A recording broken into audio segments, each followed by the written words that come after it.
Hello friends, welcome to Evolution a Point of Success. Evolution a Point of Success এ তোমাদের স্বাগত। নমস্কার বন্ধুরা, তোমরা কি বলতে পারবে যে ভারতীয় নৃত্য কত ধরনের হয়ে থাকে, কিংবা ভারতনাট্যম কোথাকার একটা ড্যান্স ফর্ম? এই ড্যান্স ফর্মের জন্য বা ভারতনাট্যম ড্যান্সে কি কি সহযোগী বাদ্যযন্ত্র ব্যবহার করা হয়? এই ভারতনাট্যম নৃত্যের ক্ষেত্রে কী ধরনের পোশাক ব্যবহার করা হয়? এই ভারতনাট্যমের সঙ্গে কোন কোন শিল্পীরা জড়িত? কিংবা কত্থক শব্দটির অর্থ কী? কত্থক কথাটি কোথা থেকে এসেছে? এই কত্থক ড্যান্সের সঙ্গে কি কি সহযোগী বাদ্যযন্ত্র জড়িত রয়েছে? এই কত্থক ড্যান্স ফর্মে আমরা কোন ধরনের পোশাক দেখতে পাই? এই রকমই আরও প্রচুর ড্যান্স ফর্ম নিয়ে আজকের বিষয়, এবং এই ভিডিওতে আমি ভারতীয় নৃত্যের বিভিন্ন রকম ডান্স ফর্ম অর্থাৎ নৃত্যের বিভিন্ন রকম ধরন এবং বিশেষ কিছু স্পেসিফিক নির্দিষ্ট কয়েকটি নৃত্য সম্পর্কে ইন ডিটেল সম্পূর্ণ বিস্তারিতভাবে আলোচনা করব, যা কিনা তোমাদের এসএসসির এমটিএস, সিএইচএসএল, সিজিএল থেকে শুরু করে রাজ্য সরকারের অর্থাৎ স্টেট গভর্নমেন্টের পিএসসি ক্লার্কশিপ, মিসেলেনিয়াস, ডাব্লিউবিসিএস সহ বিভিন্ন পরীক্ষায় কিন্তু এই ডান্স ফর্ম থেকে বা ভারতীয় নৃত্য থেকে খুঁটিয়ে খুঁটিয়ে এখন বর্তমানে প্রশ্ন আসছে।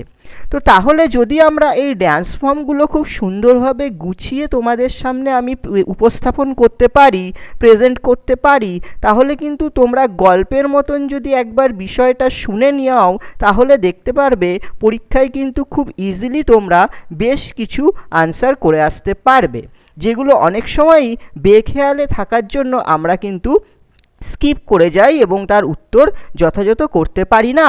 তাহলে চলো শুরু করা যাক আজকের ভিডিও। কিন্তু ভিডিও শুরু করার আগে আমি আমার ইন্ট্রোটা দিয়ে দিই। Hello friends, you are hooked on to my YouTube channel evolution a point of success. This is your guide and mentor Prosenjit Sikdar. So today's subject is traditional GK or static GK, and today's topic is dance forms, different dance forms অর্থাৎ ভারতীয় নৃত্য। তাহলে চলো শুরু করা যাক। ভারতীয় সংস্কৃতির সঙ্গে অঙ্গাঙ্গিভাবে নৃত্য জড়িয়ে আছে। সেই প্রাচীন কাল থেকেই ভারতীয় জনমানসে নৃত্যের বিশিষ্ট স্থান। ঋগ্বেদে খ্রিস্টপূর্ব 2000 খ্রিস্টপূর্বাব্দে থেকে শুরু করে রামায়ণ, মহাভারতেও নৃত্যের উল্লেখ পাওয়া যায়। ভারতীয় নৃত্যের বৈশিষ্ট্য অনুযায়ী ভারতীয় নৃত্যকে আমরা প্রধানত তিনটে ক্যাটেগরিতে বা তিনটি ভাগে ভাগ করতে পারি। নাম্বার 1 মূল ধ্রুপদী নৃত্য, নাম্বার 2 অন্যান্য ধ্রুপদী নৃত্য এবং নাম্বার 3 আদিবাসী ও লোকনৃত্য। সবার প্রথম আমরা মূল ধ্রুপদী নৃত্য নিয়ে আলোচনা করব।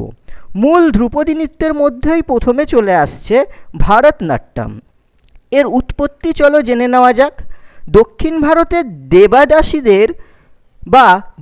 ভারতের দেবদাসীদের মধ্যে প্রথম এই নৃত্যের রেওয়াজ গড়ে ওঠে।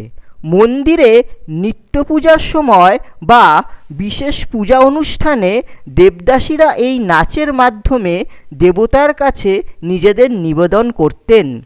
চোল, পাণ্ড্য, নায়ক, বিজয়নগর রাজ্যের রাজারা দেশের তাদের যে রাজ্য, সেই রাজ্যের দেবদাসীদের এই নৃত্যের পৃষ্ঠপোষক ছিলেন। হাত, পা, মুখ ও শরীরের বিভিন্ন অঙ্গ প্রত্যঙ্গের নাড়াচাড়ায় ভারতনাট্যমে 64টি বিশেষ ভঙ্গি আনা হয়। চলো এই ভারতনাট্যমের সঙ্গে সহযোগী বাদ্যযন্ত্রগুলোর নাম জেনে নেওয়া যাক। মৃদঙ্গ, বেহালা, বাঁশি ও একজোড়া করতাল। এর বিভাগ কি রয়েছে? এর বিভাগ রয়েছে আলারুপি, যথিসরণ, শব্দম, বর্ণম, জাভালি এবং থিলানা। তাহলে বিভাগগুলো আরও একবার তোমাদের বলছি। আলারিপু, যথিসরণ, শব্দম, বর্ণম, জাভালি এবং থিলানা। এই ভারতনাট্যমের সঙ্গে কি কি বা কী ধরনের পোশাক জড়িয়ে আছে চলো জেনে নিই। ভারতনাট্যমে নৃত্যশিল্পী খুব জাঁকজমক আড়ম্বরপূর্ণ পোশাকে সজ্জিত থাকেন। সুদৃশ্য সিল্কের শাড়ি, নানান গহনা, কোমরবন্ধ ইত্যাদি। কথিত যশ শিল্পীগুলোর নাম জেনে নেওয়া যাক। এই ভারতনাট্যমের সঙ্গে যে বিখ্যাত শিল্পীরা রয়েছেন তাদের মধ্যে উল্লেখযোগ্য হলেন Bala Saraswati, Shanta Rao, Mrinalini Sarabhai, Yamini Krishnamurthy, very very important একজন ডান্সার, কমলা, বৈজয়ন্তীমালা, সোনাল মানসিং, সংযুক্তা পাণিগ্রাহী এবং রুক্মিণী দেবী ইত্যাদি বা প্রমুখ নাম করা শিল্পীরা কিন্তু ভারতনাট্যম ড্যান্স ফর্মের সঙ্গে জড়িত। এরপর চলো নেক্সট একটা ড্যান্স ফর্ম জেনে নিই। নেক্সট ড্যান্স ফর্মটা হচ্ছে, নৃত্যটা হলো কত্থক। এই কত্থকও কিন্তু একটা মূল ধ্রুপদী নৃত্য। এর উৎপত্তি হয়েছে, কত্থক শব্দটি এসেছে কথা থেকে, যার অর্থ গল্প বা কাহিনী। সেই প্রাচীনকালের মানুষরা সঙ্গীত এবং নৃত্যের সাহায্যে রামায়ণ ও মহাভারত থেকে কোনো কাহিনী উপস্থাপন করতেন। পরে সেটিই হলো নৃত্যনাট্য। এই ঘরানা থেকে কত্থকের জন্ম। উত্তর ভারতের উত্তরপ্রদেশ, রাজস্থান, পাঞ্জাব ও মধ্যপ্রদেশ কত্থক নৃত্যের বিশিষ্ট অঞ্চল। তবে কত্থকের মূল কেন্দ্রগুলি হল লখনৌ, বেনারস, জয়পুর এবং দিল্লি। কত্থকের মূল বৈশিষ্ট্য হল দ্রুত পায়ের তাল। এবার চলো এই কত্থকের সঙ্গে সহযোগী বাদ্যযন্ত্র কী কী রয়েছে সেগুলো জেনে নেওয়া যাক।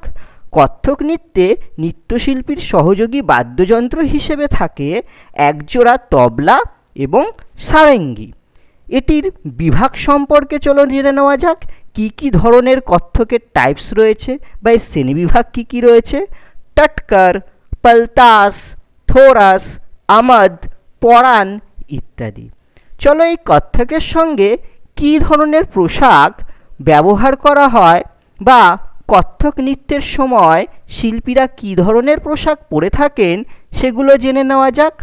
কত্থক ড্যান্সের সময় ঘাগরা, চূর্ণি, সালোয়ার এবং পুরুষদের ক্ষেত্রে চূর্ণি বাদ দিয়ে ঘাগরা সালোয়ার কিন্তু পরা হয় বা পরিধান করা হয়।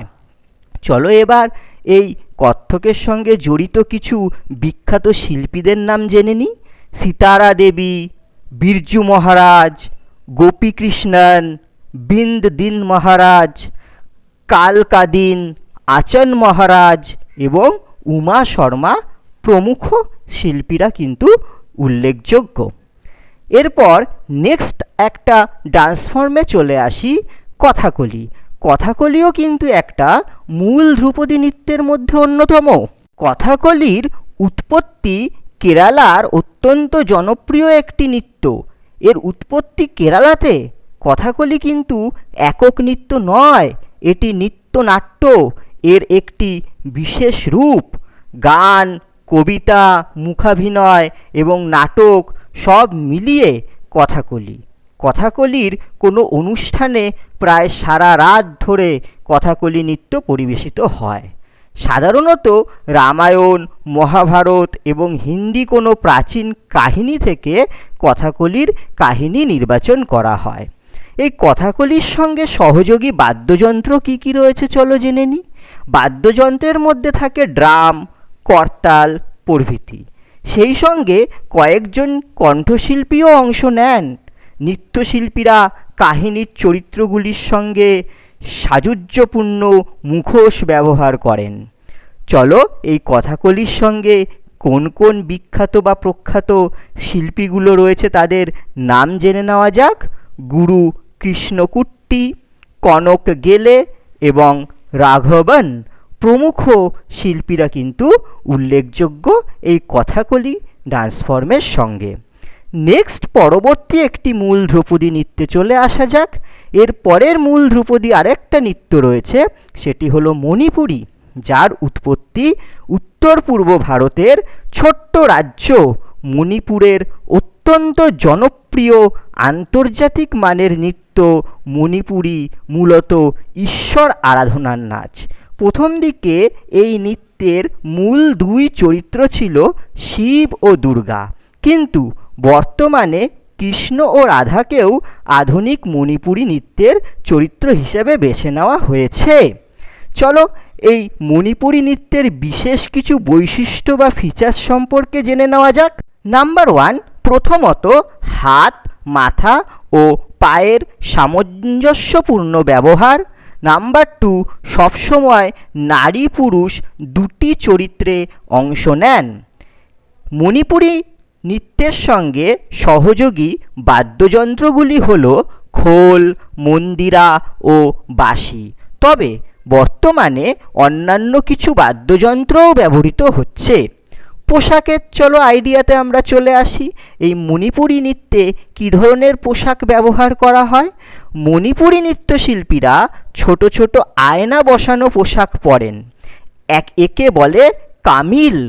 রাজা ভাগ্যচন্দ্রের পৃষ্ঠপোষকতায় এই পোশাক চালু হয়েছিল। চলো প্রথিত যশা শিল্পী বা বিখ্যাত শিল্পীদের নাম জেনে নেওয়া যাক যারা মণিপুরী নৃত্যের সঙ্গে জড়িত। গুরু বিপিন সিংহ, টি নদিয়া সিংহ প্রমুখ। এরপর আমরা দ্বিতীয় ক্যাটেগরিতে চলে আসি। দ্বিতীয় ক্যাটেগরির মধ্যে রয়েছে অন্যান্য ধ্রুপদী নৃত্য। এই অন্যান্য ধ্রুপদী নৃত্যের মধ্যে প্রথম এবং প্রধান একটি নৃত্য হল ওড়িশি। ওড়িশি বিশিষ্ট ধ্রুপদী নৃত্য। ভারতের ধ্রুপদী নৃত্যগুলির মধ্যে এক অন্যতম প্রাচীন নৃত্য হল এই ওড়িশি।